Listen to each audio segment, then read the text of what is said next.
Ford Taylor is the founder of Transformational Leadership, and he once owned a business worth $300 million. He's known in the business world as the fixer because he would fix broken companies, but God is also using him to fix broken lives. Welcome back to the Harvest Show, Ford. Valerie, thank you so much for having me back. Oh, man, the fixer. Well, I mean, you know, owning a business worth millions of dollars, you obviously had to do something right. So kind of tell us about your business background and how God has merged that with the marketplace to produce leaders around the world. well, as you know, my background was mainly doing turnarounds, going into broken companies and fixing them. We had a success rate pretty high on doing that, not knowing that what we were doing was actually biblical principles. And so I was applying these principles in the company with the people in our company, but as we talked about on the last show, I wasn't necessarily applying them in my personal life. In your personal life, and on the previous show, you talked about how you fell, went through sexual temptation, how, you had to ask your wife for forgiveness, and you got your life back together. It's interesting how when our private lives line up, God will then use those same principles that we apply to our private lives to our public lives. So kind of talk about that. It should be seamless, shouldn't it? Yeah, we shouldn't have to worry about what we're doing sitting right here on this show, what we're doing at home, or what we're doing at work or at church or ministry or sports. If we're the same person in all those categories and all those areas, the stress goes down. One of the things, one of the principles that you were asking about is that I teach is that if our ideal self, who we put ourselves out to be, or even who we aspire to be, is not lined up with who we really are, that's directly related with the amount of stress we have in our lives. Oh, wow. And the more stress, the more our serotonin's hit, our dopamine, our adrenaline system gets out, and all of a sudden we're saying or acting or doing things that are counter to what we may say our belief system is. So talk about transformational leadership, some more of those principles, because, well, first, let's start with this. It's a very elementary question. What is leadership, or what is the making of a leader? Well, I believe if you have influence with at least one person, that makes you a leader. Okay. So we're all leaders. One human being, not just the puppy, right? One human being. I'm sorry, dogs don't work. I mean, actually, at some level, I guess even a leader there. But I call an organization as any time two or more people are in a relationship. And so all of us at some level have influence, leadership with some kind of organization. So there's the starting point. It can be a husband and wife. It can be a family, a company, a church. You ready? A city, or even a nation. And wow, and we can have influence in all of those areas. You know, I remember Ford actually praying. I don't know if it was arrogant of me, but praying and asking God to give me more influence so that I could, win more people to Him. Is that okay to do? Absolutely. I mean, he says, God's word's very clear. If you humble yourself, I'll exalt you. If you exalt yourself, I'll take your head off. No, he says, I'll humble you. And so why is it a bad principle? I pray every day, God, give me the courage to be humble and the humility to be courageous.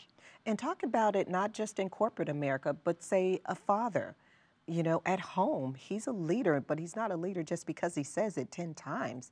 I mean, you have to have some skills to lead a family. So talk about just in any area becoming a great leader. Right.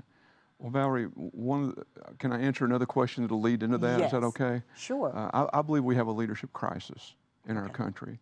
And a lot of us say it's in the government, but I believe it's in the church, it's at home, it's with moms and dads.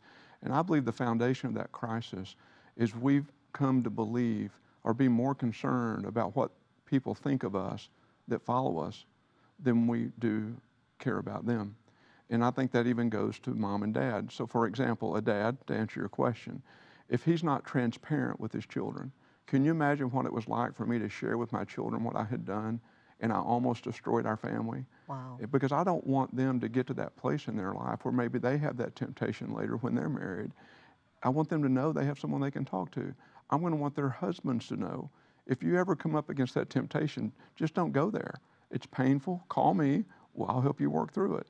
And so a good leader, if they're walking in transparency and vulnerability, they're going to be able to help a lot of people with whatever they've learned, their good stuff and their bad stuff. So how do you share your information? Do you have gatherings? Do you do conferences to talk about transformational leadership? Right. Well, we do transformational leadership conferences in different cities and states where people can come to live events. Because of the fact that the way the brain works and not being able to remember that stuff compacted that quickly, we've developed an online platform called TL On Demand that people can continue to get what they got at the live conference. So they can get that whether they go to the live conference or not. What do you start with? When they go online or when they show up at a conference, what's the first thing you tackle?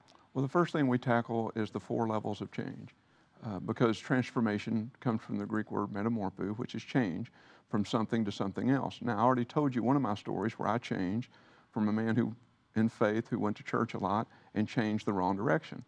So we talk about the 4 levels, and the first one is new knowledge. If we have to have new knowledge to have change. The second one is our attitude. Our emotions come into play with attitude. So if we have new knowledge and attitude, our thoughts and our feelings are connected. But from those two, that's what causes our behavior, our action. So the first 3 levels are individual change, and the 4th level is organizational or cultural change. And that's when 3 to 5%, we say 15 because of our experience, the research shows 3 to 5, people coming together with a common vision, pulling on the rope the same direction, they can shift the culture of any organization, a marriage, a family, even a nation. I mean, that's really powerful. Sometimes when I think, I'm just too small. I mean, who am I? I'm speaking for the person who's watching today saying, I'm just a stay-at-home mom, or, I'm just a grandparent at home and I sing in the choir. Can I really have that kind of impact on the world? And you say? The answer is absolutely yes. If you impact your kids and they impact their friends, absolutely, you have that kind of impact on the world. Okay, so share, besides yourself, a success story with us from someone who's attended one of the events. Well, give me an example of a client who attended and we took their executive team through it. And this client was losing, for example, they were losing about $250,000 a month, and the bank was going to close them down in 7 weeks. They brought us into their company to work with them, and in that 7 weeks, they went from losing $250,000 a month to making $250,000 a month. And so people would call that success. But this same client, who 2 brothers ran the company, and there were other siblings, they had never heard their father say, I love you and I'm proud of you. Wow. At 80 years old. And so they now had the tools on the CEO, how to approach his father and restore that reconciliation. And in a board meeting, which I became a part of, the father told them all how proud he was of them and he loved them, and they'd never heard that before. So you tell me which one's the most success. Oh, wow. I mean, that's so powerful that you can use the skill set that you gain at the event and apply it to your private life. And that's what God wants us to do. That's what I said.